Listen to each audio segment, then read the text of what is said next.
every country the Formula One goes, it's the government who does that. Because end of the day, the beneficiary is going to be the government in direct and indirect way.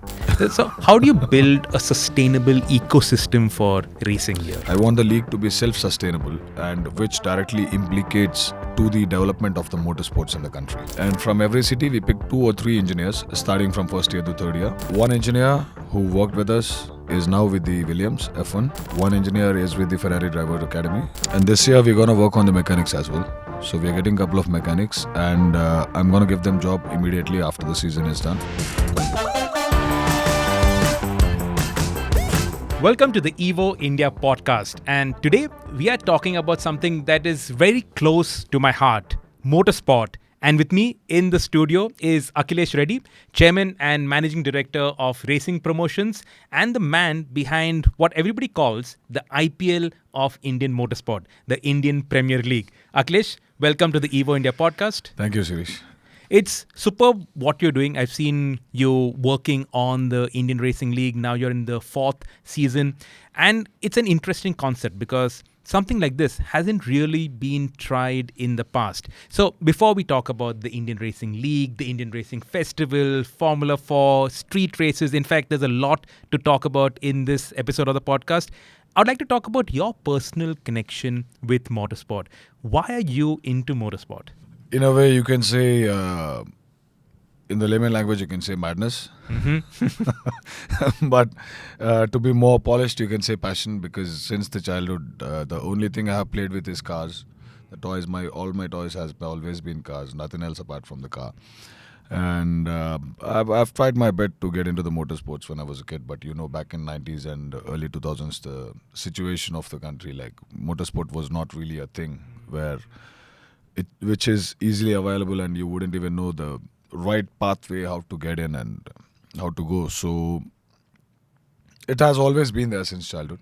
But 2019, I got an opportunity to connect myself with the sport in one way or the other way. So I thought okay, let's make people drive when we can't drive, at least. So it started off with the X1 Racing League. Yes. You were one of the team owners, and then you acquired the mother company, so to speak. That was when, 2019, just before So 2019, I entered as the Hyderabad team owner. And of course, after that, the COVID has come up. And Arman and Aditya were there, so they couldn't really pull it up. And the team owners who were there in 2019, initially they were happy and they were interested to get on board, but later on, as there has been 2 years gap, so they really couldn't come up. And then I thought why don't I come and take the majority stake? So then we took the majority stake. Then we came up with the Indian Racing League and the Formula 4. And probably in 27, most likely, we'll start the Formula Regional as well, Formula 3. Okay. So Formula Regional in another 2 years from now? Yes. And now obviously you have the F4. Yes. You just got done with your team draft. Yeah. Now again, and the driver draft, that's a very new thing for Indian motorsport, having a draft and picking your drivers. You have international drivers, lady drivers, Indian drivers. You also got celebrity team owners. So I've actually made a list of your celebrity owners. So for Delhi, you got Arjun Kapoor. For Hyderabad, you got Naga Chaitanya. Yeah. For Goa, you got John Abraham, who I believe won the championship also last year.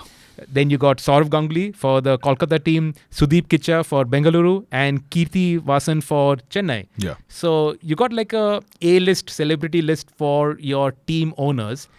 What is the whole idea of integrating Bollywood celebrities with racing? So lots of people, for example, when I came up with the city-based names, lots of people thought that, and of course even I read the comments that, okay, here's someone who's trying to copy the cricket IPL, and he thinks that it's going to be a successful thing just because he's copying the cricket thing. But my actual strategy and my thought process for coming up with the city-based names is motorsport is a new sport in the country, which people are not really aware about. And we have to create the awareness along with the ecosystem growth. So now when I'm going there, and my idea since the day one when I got into the RPPL as the majority stakeholder, I wanted to do the street circuit. Because we are not into a sport which is proven, and motorsport doesn't have a proven ground in India. So the only way that we can make the people come and watch it is a street circuit, because out of the curiosity, out of the build-up we give, people would definitely come and watch it. Now, the people who would come and watch the race, and when they have the first-hand physical experience being on the track, they will definitely change into the motorsport fans. Now, for a fan to follow and to be in a continuation with the sport, they need a reason to follow the sport. Now, for example, if I'm going to the track for the very first time, I can't really decide just one driver out of randomly just to follow the sport. Now, the best thing to connect where you don't really have a reach or the connection about the sport, then it is the region. Because we are famous for that. We love our region. We love our city. We love our city, then the state, then the country. Yeah. No, and I see no harm in taking inspiration from the Indian Exactly. Premier League, from Yeah. cricket. What we've done with cricket, okay, we also have this thing that cricket sucks up all the money and there's nothing left over for motorsport. But what cricket is in India, it's like a religion, and what they've done with the IPL is phenomenal. Yes. So taking learnings from them and adapting it to motorsport, I see no harm in it. And if you have a set formula, a formula that is working, why not take the best practices from there? Yes. No, so that's the reason. So I wanted to give a reason to the public who comes to the track. They should have a reason to follow the sport, and that which they will take to the heart is the region. So they will support their city, and they will be more active, and they will get more interested, and they'll get a better reason to follow the sport. So that's the reason I came up with the idea of the city-based names. And then lots of people think that racing is nothing but one guy gets into the car, makes some loops on the track, that's it, over. But lots of people doesn't know that it's a team sport. The whole team is required, starting from the mechanic, engineer, driver. Everybody is equally important. So to showcase that, we came up with the 4 drivers concept. So each car will have 2 drivers. Driver A will qualify for the driver B. Driver B will qualify for the driver A, which Actually, replicates the team sport. let's run through the structure of the IRL. Yeah. So you're talking about A driver, B driver. What exactly is that? So each car will have 2 drivers. Okay. One driver will be a driver A and the other driver will be driver 2. Okay. Now the team principal decides who's driver A and driver B. Now driver A will do the quali for the driver B, and driver B will do the quali for the driver A. Now this shows the team sport. In the main race, what we do is there's a mandatory pit stop for 60 seconds. Okay. Now in this pit stop, from the 18th to 21st minute, we don't change the tires, we change the driver. Okay. Which is like a relay format sort of a thing. But when people are seeing it, people would understand that it's a team sport. It's not just one guy getting into the car. And at the same time, the reason we kept a female driver mandatory in the Indian Racing League is that we wanted to show that the beauty of a motorsport is that it is non-gender biased. It's And inclusive. It's inclusive. There's no difference between a male and female. And at the same time, we wanted to give a statement by doing the things rather than just saying the things. So we made that women empowerment. We are working towards it. So each team will have how many cars? So each team will have 2 cars and 4 drivers in Okay. the Indian Racing League. Okay. And And, there will be one driver change per car. Yes. Okay. And then the points are basis where the 2 cars finish. Yes. You also have an international driver. So the format is that we have 1 international driver, 1 female driver, 1 Indian international driver, and 1 Indian driver. And there are enough Indian international drivers out there. Yes, of course. And, you're also looking at promoting talent in India. I Yeah. believe you're already promoting Kushmaini, who's doing pretty well now. Kushmaini, I mean, like not exactly promoting, but of course, whatever we can do, we Yeah. are pushing it. But How do you promote talent?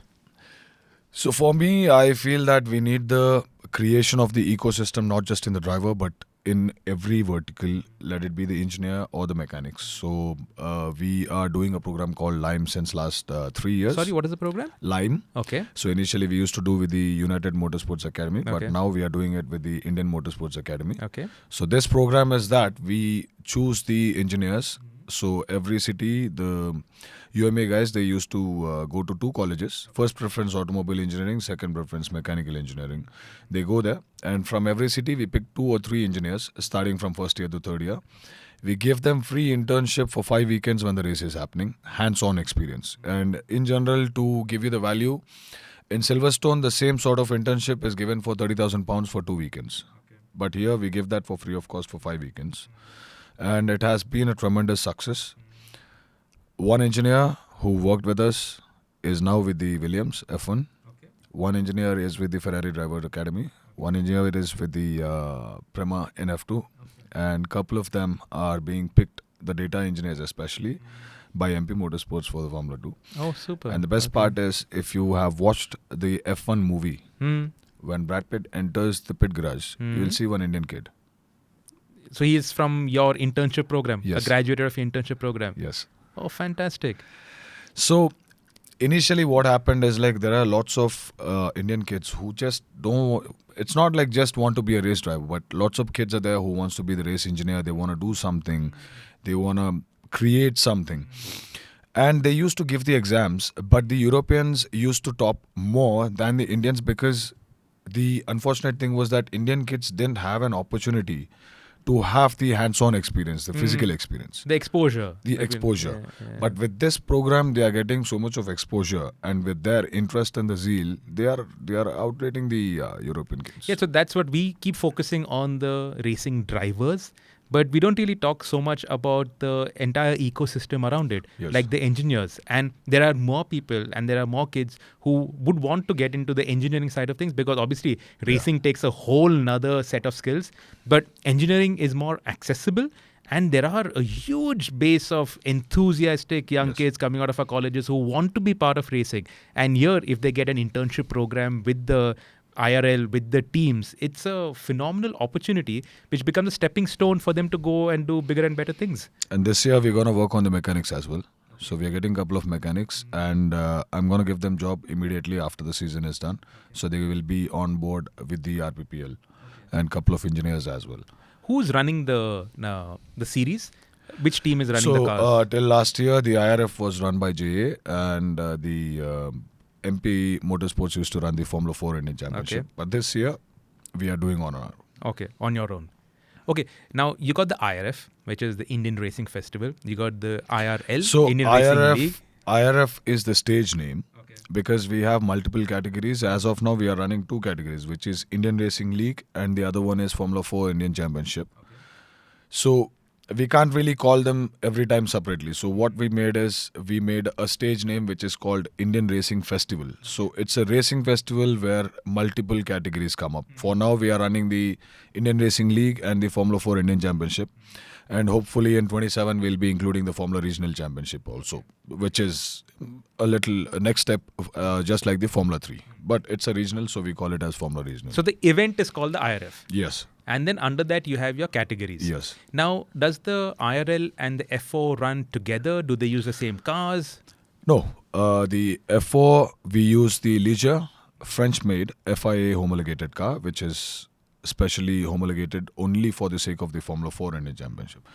And the IRL runs on the Wolf cars, which is Italian-made. Okay. And uses the Aprilia RS4 engines. Yes. So Wolf have the Aprilia RS4 engines, and the Formula 4 runs on the Alpine. Do you have all the cars here in India? Yes. You've bought all the cars and it's all here? Yes. Yeah. What kind of investment has gone into this?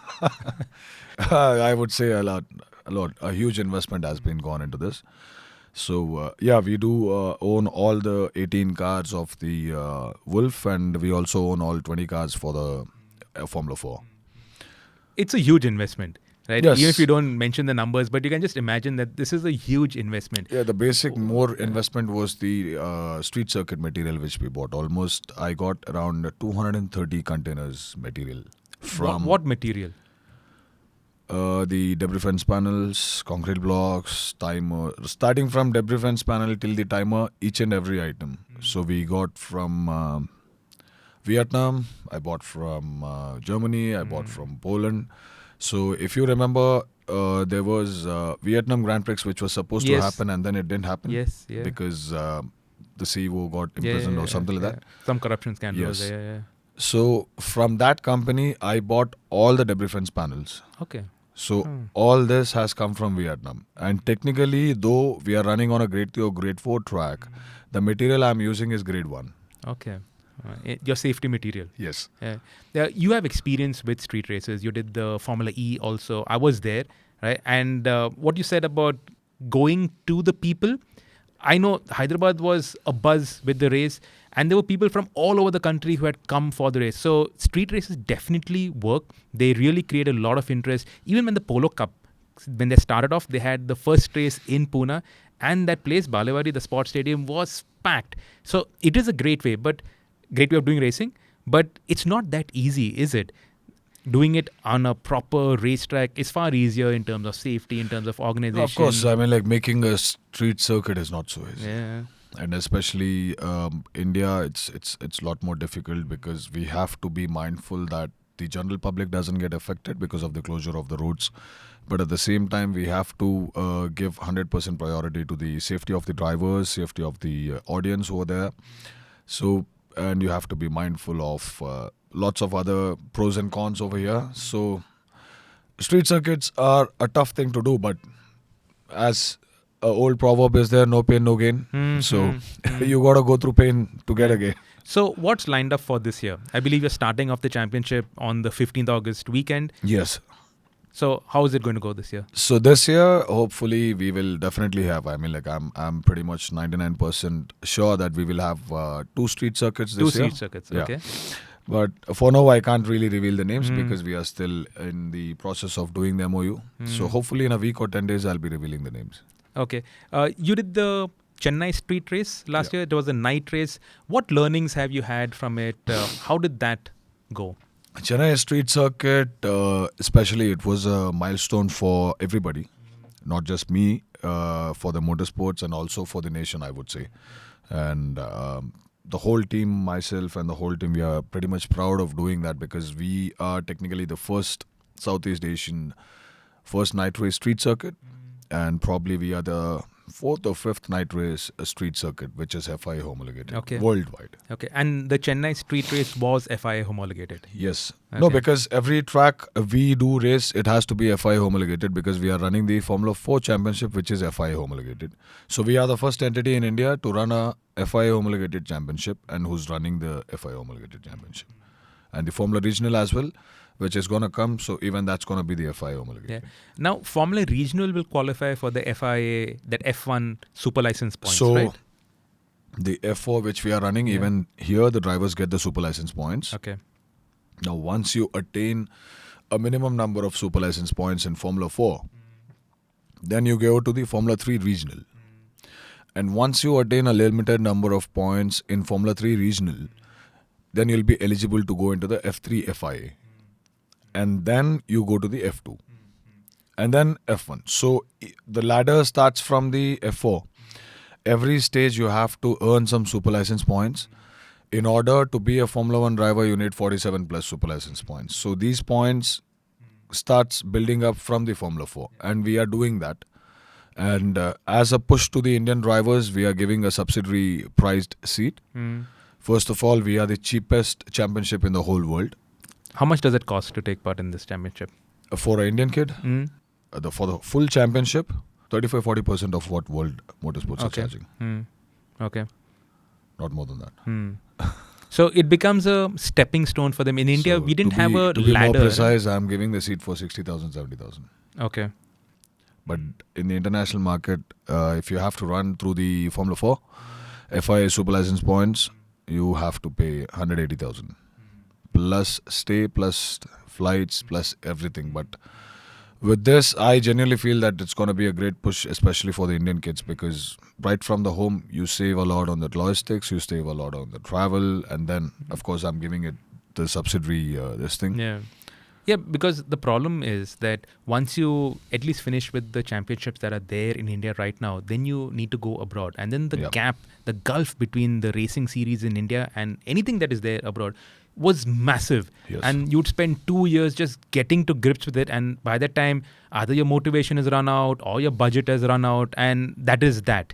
And that's why after Narain and Karun, we haven't had anybody in Formula 1, right? Yes. Now, I read somewhere that your aim, and you said this, I think, in 2022, that in the next 5 to 7 years, your dream is to see an Indian in Formula 1. Yeah. Are we still on track? Hopefully. Because I still go with the same aim that at least I want to see at least one driver who has driven in the Indian Formula 4 to be there in the Formula 1. And at the same time, I would like to see at least one female driver who has driven in Indian Formula 4 to be in the Formula 2, at least. Because there are like a couple of drivers who's been in F1 Academy. Before even they got into the F1 Academy, they were the drivers in the Indian Racing League. So Bianca, who was a superstar last year, now she's not with F1 Academy. She's been with the IRL before she got into the F1 Academy. Even Lola was with the IRL. So even one more kid was there. So there have been like almost, though people, I mean, like we are, of course, we are definitely lacking in the popularity and in the traction. People do not know us more, but we have our presence in almost 70% of the motorsport ecosystem, because we have sent the drivers from IRL to the F1 Academy. We have engineers all across all the teams, right from Formula 1 to Formula 2. And then we are working out on the most unique formats, and then we are doing a couple of street circuits which nobody is doing, and we are the only championship in the world who's offering a street circuit to the Formula 4 championship. And last year, we were the only championship who offered a night race on a street circuit for a Formula 4 regional. We're talking about the future. In terms of your expansion, do you have global expansion plans? No. For me, I want to concentrate on India. I want to make a change, whatever I can do in the Indian motorsports, because for me, I want to make something here. Then I want to go to the global. I mean, like, without cleaning my own house, I can't really go and suggest the neighbors. So for me, I personally feel that I wouldn't say it's wrong if someone's doing, but I feel that first let me make something at my home, then we'll see outside. The next step in terms of karting, are you doing something to have like a proper ladder from karting, then the kids come to your championship? Yes, we are looking forward to, and I had a discussion with a couple of people. So we are what we are thinking is that we get some kids from the FIA World Karting Championship. A couple of Indian kids are there, so get them here and see how they are doing, and then probably give them a chance to get into the Formula 4 if their age permits, and then see how it is. And if they are really doing good, then give a seat for free. Okay. Integration with schools? Not as of now. Okay. Because you know how it is. You have to push because people still don't really believe into the motorsport. They will be like, okay, you're taking him to the karting, then what is he going to do next? So how do you build a sustainable ecosystem for racing here? I genuinely feel that the career molding options should be increased into the sport. Now, for example, cricket. Now, lots of people play cricket because they do believe, certainly, and they have a belief that if they are really good enough, then they can reach to a point where either international team or at least an IPL team where they will make their career and they will be settled in a, well, I mean, like, end of the day, everybody wants to get settled in a better position in the life. So we have to create that trust and that ecosystem in the motorsports also. Then definitely people will start getting into it, because right now we don't really have the ecosystem and we don't really have the career opportunities. So that's what I'm trying to build. So that's why, as a first step, I want to take a couple of engineers and the mechanics on board as the employees this year. And at some point within a year or two, not really far ahead, but in a year or two, I want to make a complete engineers and mechanics team, full Indian thing, where at some point, not later than 38 or 39, 28 or 29, I think we can even outsource the engineers and mechanics from India for the other international motorsports. Because we have one good habit. Which is we study well. We don't see the hours. We go with the target. Yeah, that's true. Yep. Because... and we are also very good with IT, yes, with numbers. We are actually pretty good at that. And at the same time, we don't really work according to the clock. If we are given a target, we work target-oriented rather than the time-oriented. So that will make us stand apart in the European market, especially. Talking about the realities of Indian motorsport, and to do like a proper reality check, things aren't easy. You don't have that much in terms of infrastructure. You already spoke about it's not that popular, and that's because there's not that much media visibility. How do you address all of that? See, I mean, like, to address all of this, I think there is only one option. First, we would require a lot of support from the government, because to encourage and to create anything from the grassroots level, the only thing, the best way to do it is the government support. Without their support, we can't really do it.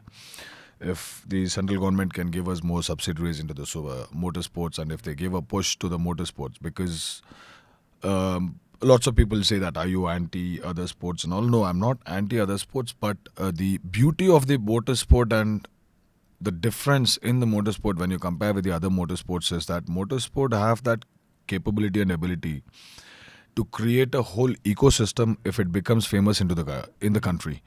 Because it's simple, the moment the motorsport becomes famous, it means more of the public and more of the kids, the younger generation and the people are looking forward to the automobile industry.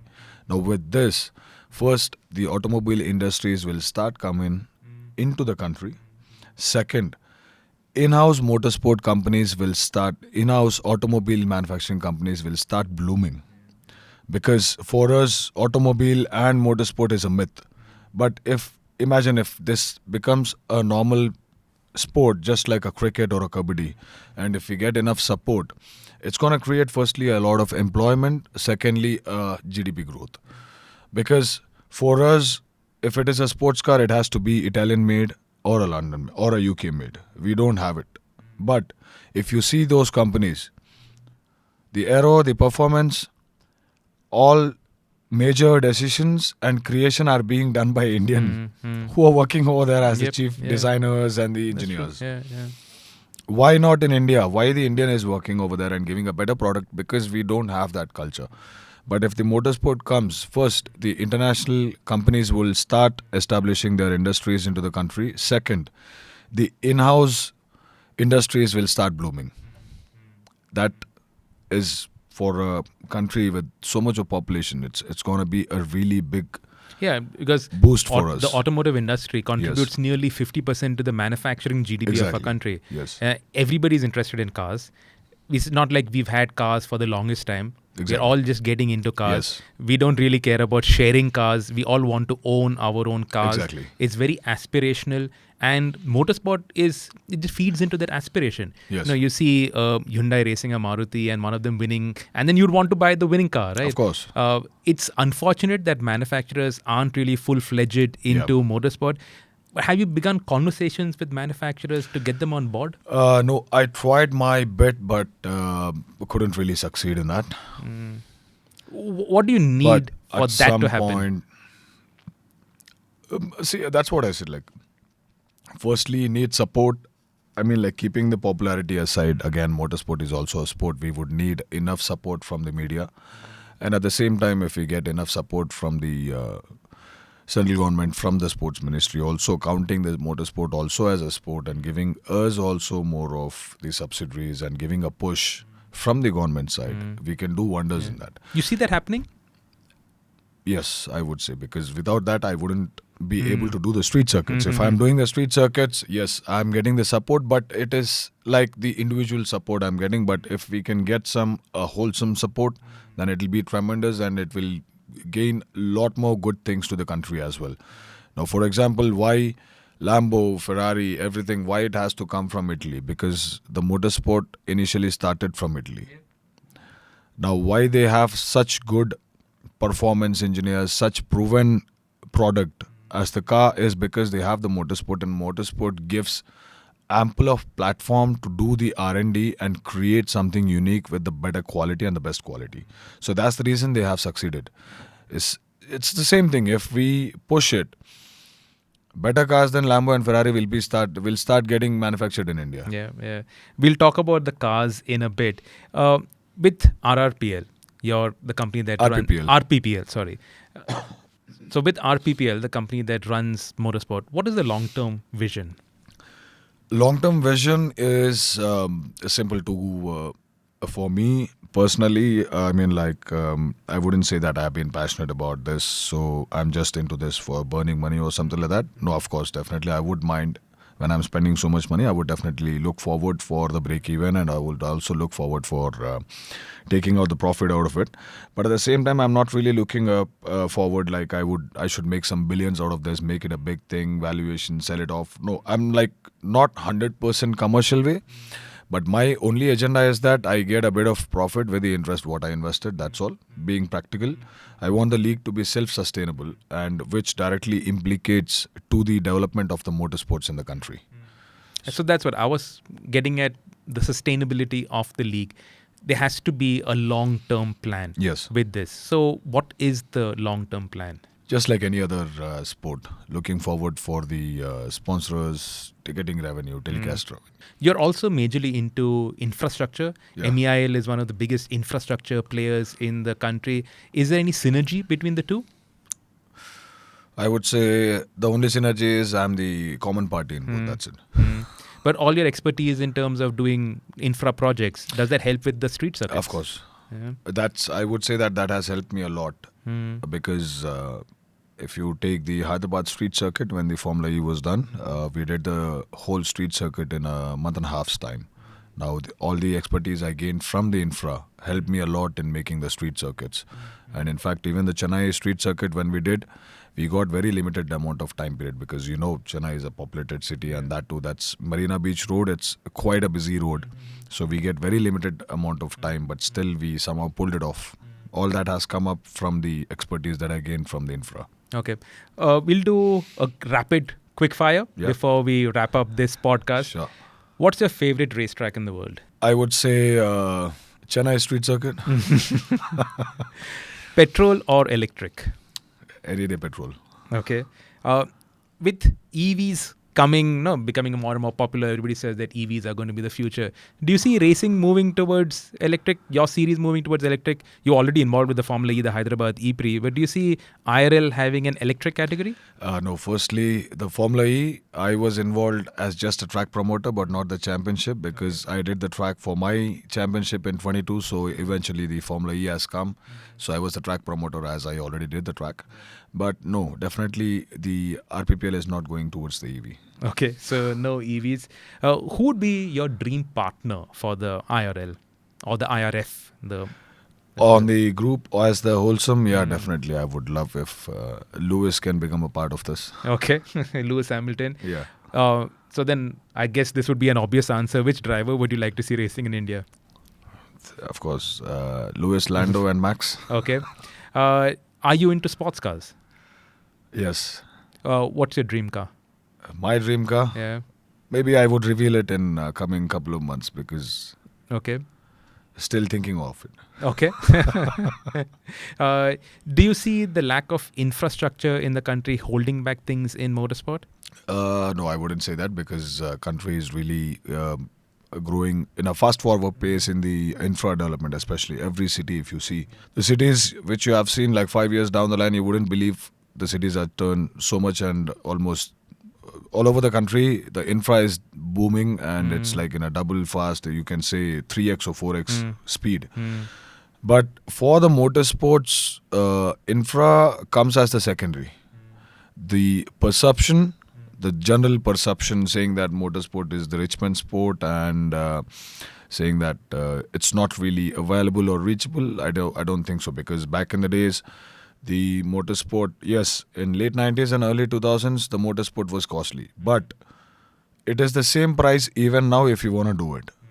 But the price of the other sports, if you want to go for a reputed tennis academy or Wimbledon academy, or you want to go, in fact, even if you want to go a reputed cricket academy, you have to spend at least 2x more than what you want to do in the karting.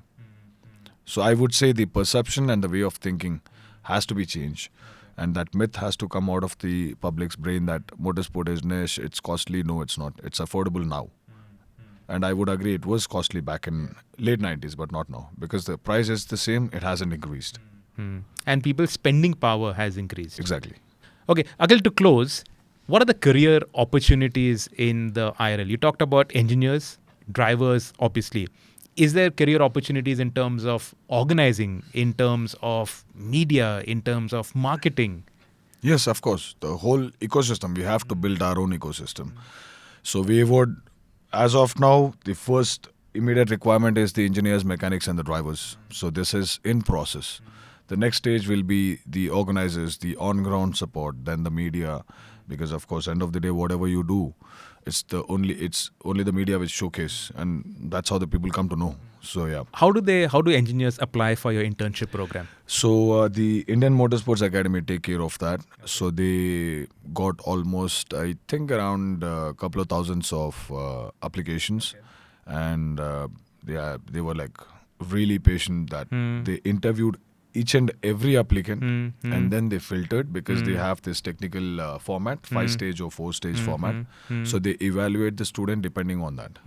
Okay, so if you're watching this on YouTube, we will have the details on screen, and if you're listening to this on Spotify or other platforms, we'll have it in the notes below, so you can check that out on the Indian Motorsport Academy.